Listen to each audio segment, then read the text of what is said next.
But all of this is immaterial because COVID is not a flu.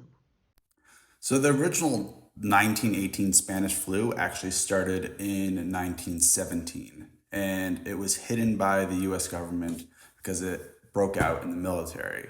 And it wasn't until people in Spain were getting sick that they started actually reporting on it that they were getting sick. Because France was our ally and they weren't reporting on it because we kept it hush hush. And the original strain of H1N1 was actually very, very deadly and very dangerous. It caused hemorrhagic fever, which essentially means your blood vessels burst and you bleed out of stuff while spiking a fever.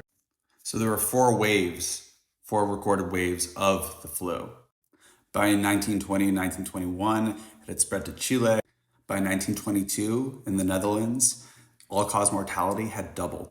Just like we're going through now with H1N1, there were cytokine storms, secondary complications like bacteria pneumonia, and at the time they didn't have any kind of antivirals, nor any antibiotics, because penicillin wasn't invented yet. That was invented in 1928.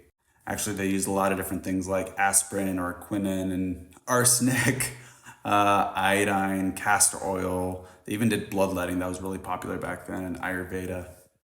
And just like we went through in 2020, there was a lot of quarantining and isolation. There was social distancing. There was masking.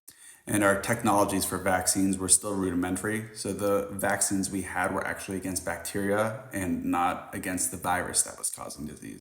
Because of World War I, there was a lot of censorship about the virus and a lot of politics being played into this.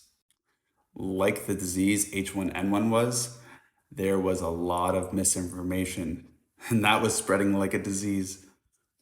Like people believed back then that there wasn't actually a virus, that even like noxious gases were just coming up and hurting people.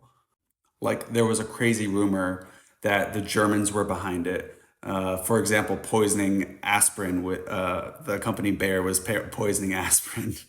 It's estimated about like 500 million. So half a billion people were infected with this. And that's a significant portion of the population at the time. Today we're at 8 billion people, but back then the population was about 1.8 to 1.9. There are estimates on how many people actually died during this time because of it, and it ranges from about like 25 million all the way up to like 100 million. So there's no clear data because it wasn't being recorded. So if history has anything to teach us from the past, we'll probably be going through this for another 4 or 5 more years or until a world war breaks out.